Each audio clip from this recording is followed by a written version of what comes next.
Hello दोस्तों, हमारी आज की कहानी है खाटू श्याम बाबा। यह पुरानी कथा पांडुपुत्र भीम के पोते बारबरिक की है, जिसे आज खाटू श्याम बाबा, हारे का सहारा, तीन बाणधारी, शीश का दानी आदि नामों से पुकारा जाता है। लाक्षागृह से बचने के बाद जब पांडुपुत्र वन में भटक रहे थे, तभी एक राक्षसी हिडिंबा भीम पर मोहित हो गई और उसने भीम से विवाह करना चाहा। माता कुंती की आज्ञा से भीम और हिडिंबा का विवाह हो गया। कालांतर में भीम व हिडिंबा के पुत्र घटोत्कच का जन्म हुआ।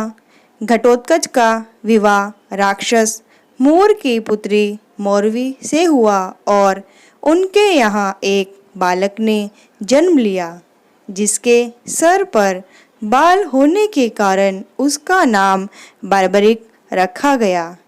बारबरिक ही आगे चलकर खाटू श्याम, शीश के दानी आदि नामों से प्रसिद्ध हुए। बारबरिक भी अपने पिता घटोत्कच और दादा भीम की तरह शक्तिशाली था। बारबरिक नव दुर्गा का उपासक था। देवी ने प्रसन्न होकर बारबरिक को 3 दिव्य बाण दिए, जो अपने लक्ष्य को भेदकर वापस लौट आते थे। उन्हें अग्निदेव से धनुष की प्राप्ति भी हुई, जो तीनों लोकों में उन्हें विजयी बना सकते थे। जब बारबरिक को पता चला कि कुरुक्षेत्र के मैदान में महाभारत का युद्ध हो रहा है, तो बारबरिक भी युद्ध में भाग लेने के उद्देश्य से अपनी माता का आशीर्वाद लेने गया। माता ने पुत्र बारबरिक से वचन लिया कि वह युद्ध में उसी पक्ष का साथ देगा जो पक्ष हार रहा होगा। अब बारबरिक अपने नीले घोड़े पर सवार होकर युद्ध मैदान की ओर चल दिए, परंतु अंतर्यामी श्री कृष्ण जानते थे कि यदि बारबरिक ने युद्ध में भाग लिया तो अवश्य ही पांडवों की हार होगी और धर्म स्थापना न हो पाएगी।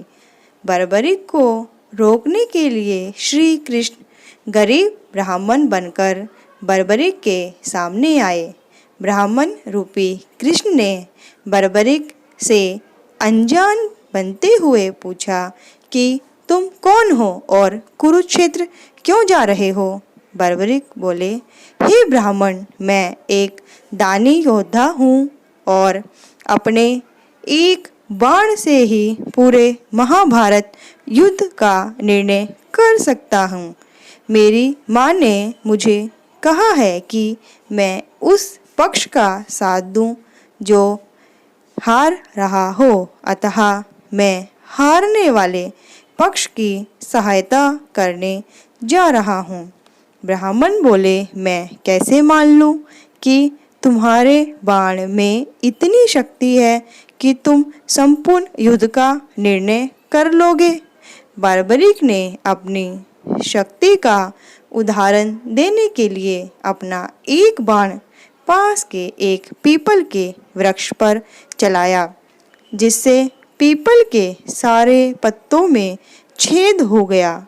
एक पत्ता ब्राह्मण रूपी श्री कृष्ण के पैर के नीचे था, इसलिए बाण भी श्री कृष्ण के पैर के ऊपर ठहर गया। श्री कृष्ण बारबरिक के इस शौर्य और पराक्रम से हैरान थे, परंतु वह किसी भी प्रकार बारबरिक को इस युद्ध में भाग लेने से रोकना चाहते थे। इसके लिए ब्राह्मण रूपी कृष्ण ने बारबरिक से दान मांगा। श्री कृष्ण ने बारबरिक से कहा, तुम तो बहुत बड़े दानी हो, क्या मुझे दान नहीं दोगे? बारबरिक की हाँ भरने पर श्री कृष्ण ने बारबरिक से उनका शीश ही दान में मांग लिया। अब बारबरिक समझ गया कि यह कोई साधारण ब्राह्मण नहीं अपितु कोई दिव्य शक्ति है।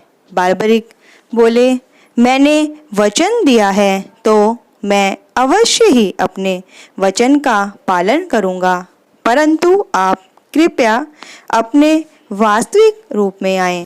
जब श्री कृष्ण ने बार्बरिक को अपने वास्तविक रूप के दर्शन दिए तो बार्बरिक ने खुश होकर अपने शीश का दान देना स्वीकार कर लिया।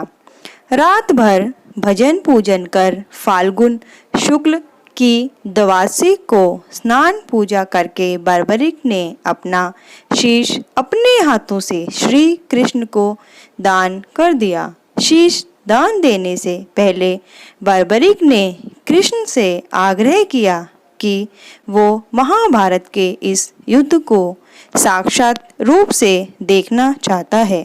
श्री कृष्ण ने बार्बरिक के शीश को अमृत जड़ियों के सहारे एक ऊंचे पहाड़ पर लगे पीपल के वृक्ष पर स्थापित कर दिया। 18 दिन चले इस युद्ध में पांडवों की विजय हुई और साथ ही पांडवों को अपनी जीत पर घमंड हो गया।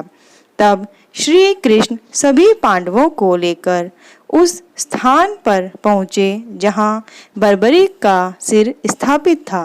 बार्बरिक के सामने सभी पांडव अपनी अपनी वीरता की प्रशंसा करने लगे। तब बार्बरिक के शीश ने बताया कि आप सबका घमंड करना व्यर्थ है। जीत श्री कृष्ण की नीतिज्ञ से ही मिली है।